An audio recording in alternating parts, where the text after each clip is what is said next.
What's the password? Fishing club. Yeah.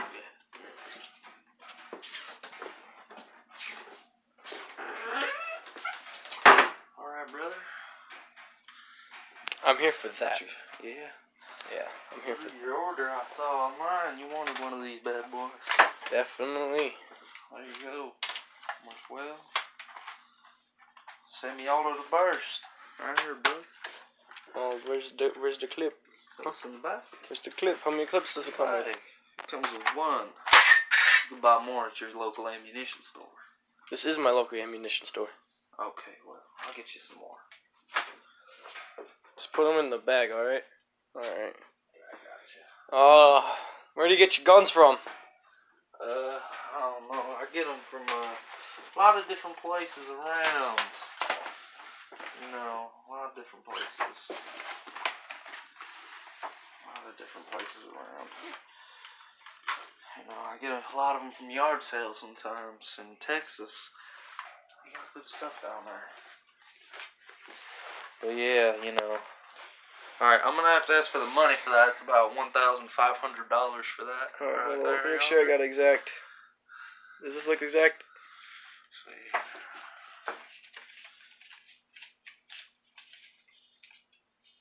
Looks like it.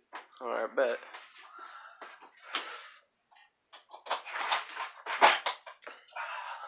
Alright. I'm gonna just have you do your signature, right? Signature. Your name and your first and your last name, I'll say. Yeah. While you're doing that, let me get my phone out. I'll ring you up real quick. Do a little background check. Your first name is What? Humphrey. Totally didn't. Okay.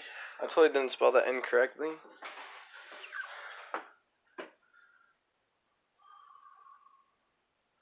Yeah, well, nothing shows up negative. So I guess you want a proud, nice AR today. Nice doing business with you. Good doing business with you, brother. See ya. See you. Have fun. Whoa. Didn't see you there. So, as you saw from the videos, Humphrey, a very disturbed man, mentally, had bought a gun from his local gun dealer, Randy. He did a very poor background check on him. Didn't do much anything, actually. Just looked up his name. Because of this, Humphrey was, well, he went on a killing spree and killed a group of 15 teenagers at a local park. This is a problem due to readily available guns, all in the streets and neighborhoods of America. See, do you want to stop these tragedies? Because I sure as heck do. Alright, Alex, this is how we shoot a gun. Alright, you go like... Don't say that. Alright, now you try, alright?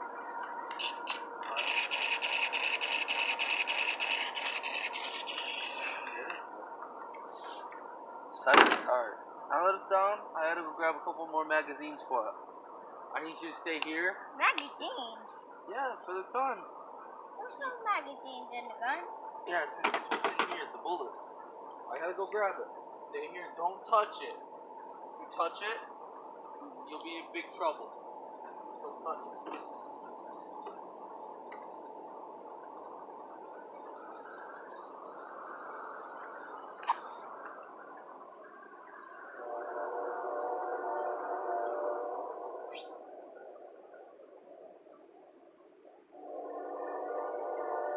Wait, what are you doing with that gun? I told you not to pick it up. Alright, don't aim it at me. Just keep it right there. I'm gonna get the gun, okay? Alright? Don't shoot. Next time it's not a practice.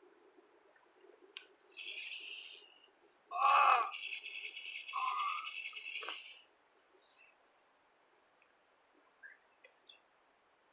Well, that's a try.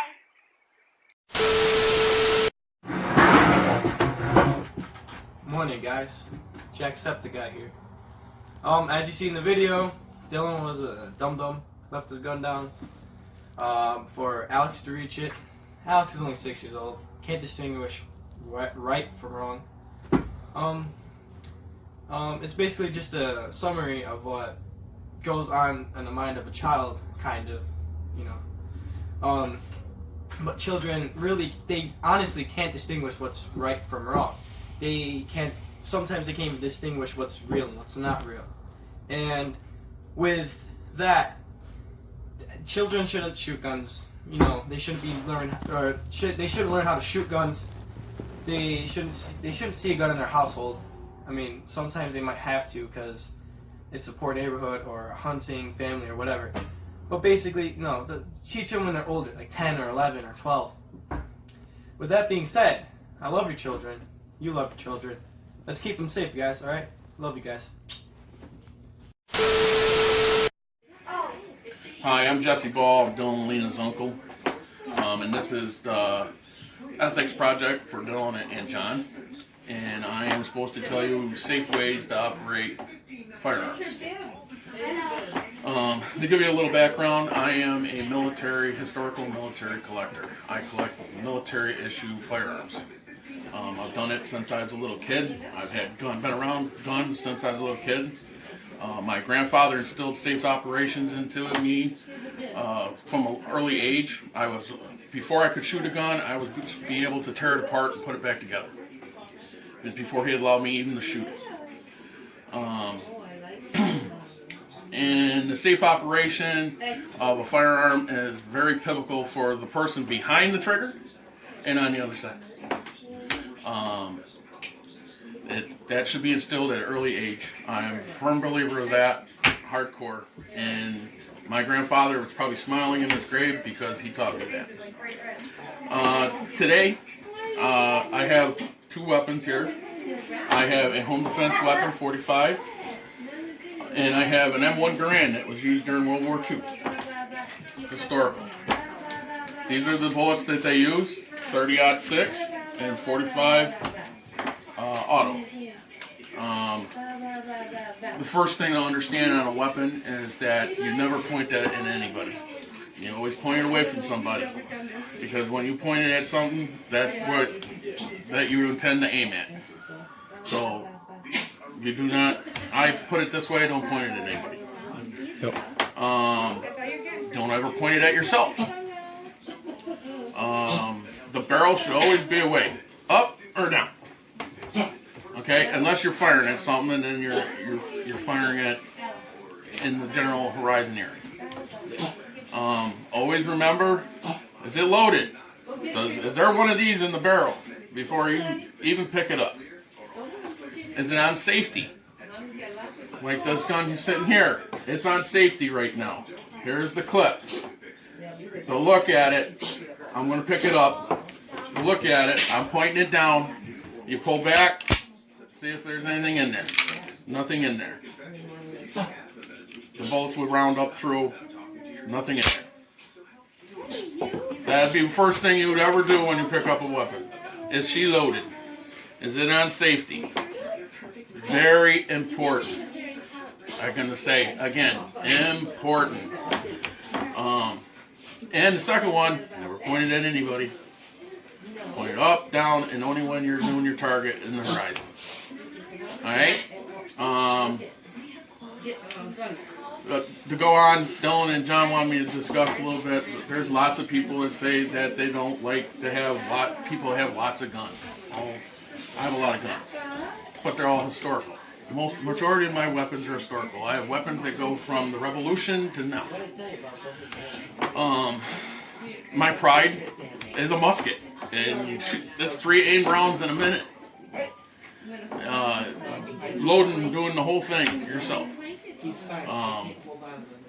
Is that a menace to society? I don't know.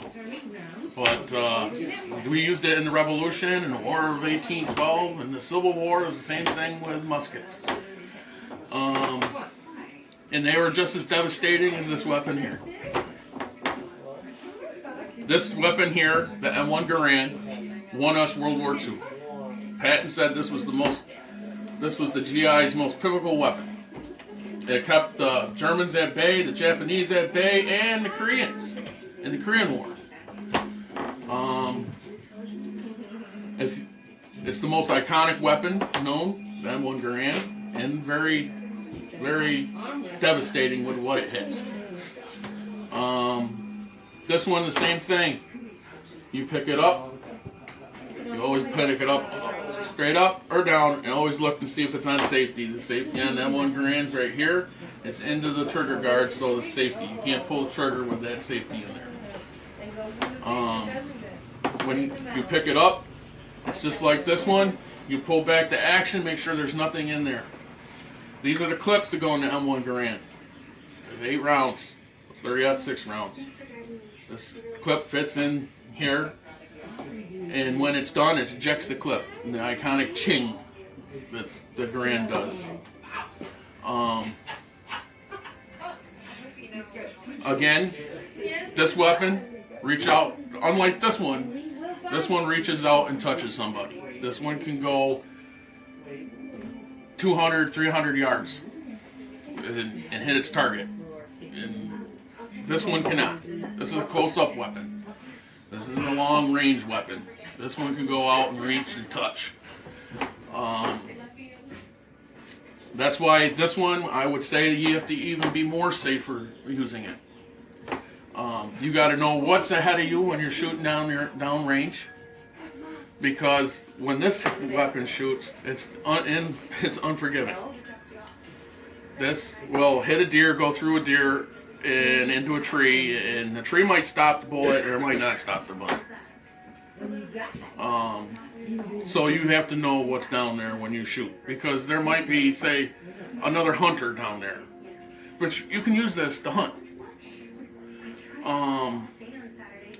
Under New York state law, you can use this rifle to hunt deer. You don't get the 8 rounds, you get 5 rounds.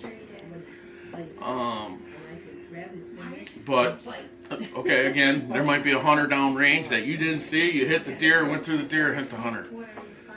Bad scenario. Safety first. I'd rather make sure that there's nothing there before I fire, being safe. I always want to know what's down range on me, what's around me. So if somebody else is hunting in the general area or moving in the general area, like say here in Savannah, you never know there's going to be a hiker around. Bird watcher. Being safe and sorry is very essential. I mean, I don't think I could live with shooting a bird watcher because I shot a deer. That's why I would say think twice, think 4 times before you pull the trigger, because once it's gone, there's no bringing it back. But I'm still a firm believer in the Second Amendment. I love my firearms, but I agree that be safe when using them, and making sure that you follow all the precautions, and starting at an early age. Like, I know my weapons inside and out because my grandfather made me start at an early age. And he made sure that I would use them correctly, and if I didn't, I took the toll from him. He would ring my bell. And I think he made me a better person because of it. There's a lot of naysayers, but I'm not one of them. I hope this helped you in your project, both of you. I hope that the ones watching this video got a little bit out of it. It's to me very important that if you want to use firearms, that you start early. And if you didn't start early, you learn them very like the way I did. Take them apart before you even shoot them. Know how they operate. Respect them. Respect of a firearm is very important, and respect of your environment that you shoot them in is very important. So I hope you all get something. And this is Dylan's Uncle Jesse saying goodbye.